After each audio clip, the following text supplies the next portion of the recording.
Sepeninggal Sebastian Vettel yang pensiun, Aston Martin musim depan kembali kedatangan pembalap papan atas dan punya mental juara dunia.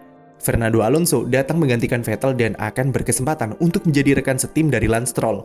Pindah dari Alpine yang musim ini finish di posisi keempat klasemen konstruktor dan tampil sangat kompetitif di papan tengah.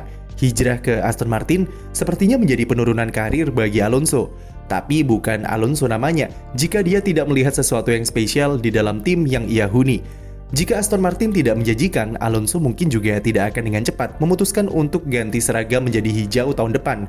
Sebenarnya apa alasan pemegang 2 titel juara dunia F1 ini hijrah ke Aston Martin? Dan seberapa cerah masa depan mereka? Seperti yang kami bahas di video rapor kemarin, 2022 adalah tahun yang mengecewakan bagi Aston Martin. Mereka gagal memaksimalkan perubahan regulasi baru untuk menjadi momentum perubahan, dan justru semakin jeblok ketimbang musim lalu. Karena menggunakan desain mobil yang belum sempurna di awal musim, performa Aston Martin sempat jadi penghuni papan bawah dalam 3 balapan pertamanya. Performa mereka sempat membaik setelah update floor di Imola, sampai akhirnya mengeluarkan desain sidepod baru di GP Spanyol yang kontroversial karena dituduh kopas dari Red Bull. Aston Martin menyanggah anggapan tersebut dengan mengatakan kalau desain itu mereka buat sendiri sejak sebelum tes pramusim, tapi penerapannya harus ditunda karena desainnya belum final. FIA juga tidak menemukan bukti kalau Aston Martin melakukan copy-paste dan desain sidepod mereka dinyatakan sah. Performa Aston setelah update ini di atas kertas memang mengalami peningkatan dengan poin yang diraih di Monaco serta Baku. Tapi karena manajemen kualifikasi yang buruk seperti salah timing yang menyebabkan outlap pembalapnya terganggu, membuat Vettel dan Stroll seringkali harus start dari posisi belakang karena gagal lolos dari sesi Q1. Cuma sisi positifnya adalah strategi mereka selalu on point dan selalu jitu. Strategi andalan mereka adalah overcut, didukung dengan manajemen ban yang baik dari kedua pembalapnya. Sering kita melihat Lance Stroll di pertengahan balapan tiba-tiba sudah ada di barisan top 10, belum masuk pit, dan menahan banyak pembalap di belakangnya.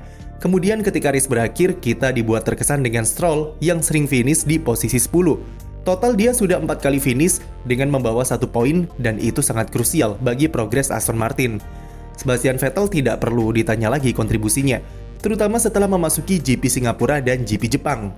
Vettel yang mengumumkan pensiun tiba-tiba kembali menemukan gairahnya dan menjalani balapan yang epik di Suzuka dengan duelnya bersama Alonso, serta di Austin, di mana dia sempat memimpin race dan duel seru dengan Magnussen sebelum finish. Walaupun mengecewakan dengan menutup musim di posisi 7 konstruktor, tapi setidaknya Aston Martin menunjukkan progres yang positif setelah jeda musim panas. Di beberapa balapan terakhir saja mereka bisa bersaing bersama Alpine di barisan papan tengah, dan menunjukkan jika Aston Martin punya potensi yang besar, andai saja mereka tidak salah desain mobil di awal musim. Masuknya mantan kepala divisi aerodinamika Red Bull, yaitu Dan Fallows, di pertengahan musim, sangat terasa dampaknya bagi Aston Martin dan jadi salah satu penyebab mengapa mobil mereka semakin kompetitif ketika mendekati akhir musim. Beberapa terobosan sudah ia berikan seperti update di sayap belakang di Hongaria yang kontroversial. Walaupun pada akhirnya end-plate model seperti demikian sudah resmi dilarang FIA untuk musim depan dan cuma dipakai 2 kali musim ini. Salah satu efek kedatangan Dan Fallows adalah mobil AMR22 menjadi lebih efisien dalam hal aerodinamika dan distribusi downforce lebih merata yang memberikan keseimbangan di tikungan. Mereka cuma memberikan update yang bersifat minor, tapi efeknya bisa mempengaruhi overall performa di mobil. Dengan perkembangan positif yang mereka tunjukkan, tentu Aston Martin ada dalam posisi yang lebih siap dalam menghadapi musim depan dan ada harapan untuk tim ini supaya kembali kompetitif. Apalagi semua rekrutan mereka seperti Dan Fallows, Andrew Alesi, lalu mantan aerodinamis Mercedes yaitu Eric Blandin dan Luca Forbato dari Alfa Romeo bakal bekerja secara penuh serta terlibat 100% untuk mobil 2023. Prospek cerah dengan talenta berbakat inilah yang menjadi salah satu alasan kenapa Fernando Alonso mau menerima tawaran Aston Martin sebagai pengganti Vettel. Tim dengan brand legendaris asal Inggris ini menjadi salah satu tim dengan target paling ambisius dengan investasi jor-joran yang dikeluarkan oleh Lawrence Stroll selaku pemilik tim. Lawrence Stroll menyelamatkan tim Force India dari kebangkrutan dengan membelinya dan mengubah namanya menjadi Racing Point pada 2018 sebelum dia membeli saham mayoritas Aston Martin pada awal 2020 dan mengubah timnya menjadi seperti sekarang. Meski sempat memantik kontroversi karena ia dinilai membeli tim hanya untuk memberikan putranya kursi di F1, tapi ternyata tujuan Stroll lebih dari sekedar bapak sayang anak. Pengusaha Sultan asal Kanada ini memang dikenal merupakan penggemar berat balap mobil dan sejak dulu memang punya ketertarikan untuk terjun ke dunia motorsport.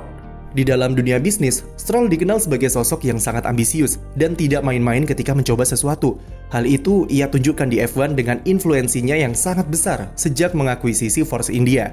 Stroll tidak mau cuma sekedar membeli dan memiliki tim di F1, tapi dia ingin melihat timnya menang dan jadi juara dunia. Untuk memenuhi ambisi besarnya tersebut, Lawrence Stroll sudah mengeluarkan uang sebesar 150 hingga 200 juta pound sterling atau sekitar 3-4 triliun rupiah untuk membuat infrastruktur berupa pabrik baru untuk Aston Martin. Pabrik yang dinamakan sebagai kampus Aston Martin ini dijanjikan bakal menjadi fasilitas kelas dunia di F1 setelah McLaren Technology Center di Woking. Dengan kampus baru mereka, Aston Martin akan menjadi tim yang lebih independen dan lebih leluasa dalam membuat mobil mereka sendiri. Salah satu fasilitas yang sangat dinantikan dan akan berpengaruh besar dalam performa mereka di sirkuit adalah fasilitas wind tunnel. Jika semua sudah jadi 100%, maka Aston Martin bisa memaksimalkan semua potensi yang ia punya dengan wind tunnel yang mereka punya sendiri. Saat ini, Aston menyewa fasilitas wind tunnel milik Mercedes yang sebenarnya sudah cukup bagus dan modern. Tapi dengan memilikinya sendiri, tentu Aston Martin bisa dengan leluasa memakainya. Rencananya, wind tunnel ini baru bisa dipakai dengan skala penuh pada pertengahan 2024 nanti dan akan terasa dampaknya pada pengembangan mobil 2025. Lawrence Stroll tahun lalu memberi target kalau timnya sudah mampu menang balapan dan tampil kompetitif di papan atas dalam waktu 5 tahun. Nampak sangat ambisius, mengingat apa yang mereka raih musim ini dan progres pembangunan pabrik baru yang sedikit terhambat pandemi. Tapi jika melihat apa yang sudah Stroll berikan dengan rekrutan berbakat serta fasilitas baru, maka proyek Aston Martin pastinya sangat menjanjikan jika dilihat dalam jangka panjang. Mental ambisius, tak mau kalah, dan tidak main-main inilah yang jadi faktor utama kenapa Fernando Alonso mempercayakan sisa karirnya di Aston Martin. Alonso merasa jika ada kemiripan antara dirinya dengan sosok Lawrence Stroll, yaitu sama-sama punya ambisi besar dan determinasinya yang tiada tanding. Kesamaan karakter inilah yang meyakinkan Alonso untuk menghabiskan 2 atau 3 tahun terakhirnya di F1 sebelum pensiun nanti. Apalagi siapa sih yang tidak kagum dan tertarik untuk bergabung jika melihat keseriusan Stroll dengan proyek mega besarnya di F1. Aston Martin tentu juga butuh pembalap Spanyol tersebut, apalagi setelah ditinggal Sebastian Vettel, mereka butuh sosok pemimpin di tim. Kehadiran Alonso akan memberikan sesuatu yang dampaknya lebih besar ketimbang Vettel dulu, mengingat ambisi Alonso yang lebih besar dan lebih demanding.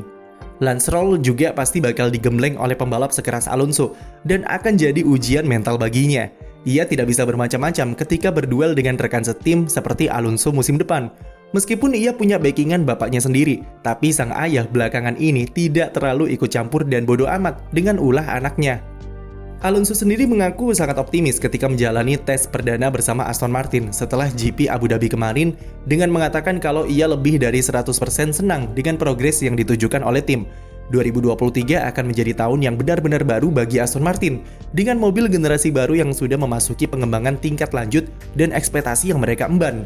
Sekarang, yang mereka harus lakukan adalah menikmati proses dengan kembali kompetitif ke papan tengah seperti zaman Racing Point dulu. Lawrence Stroll perlu memberikan timnya waktu karena kesuksesan tidak datang dengan instan.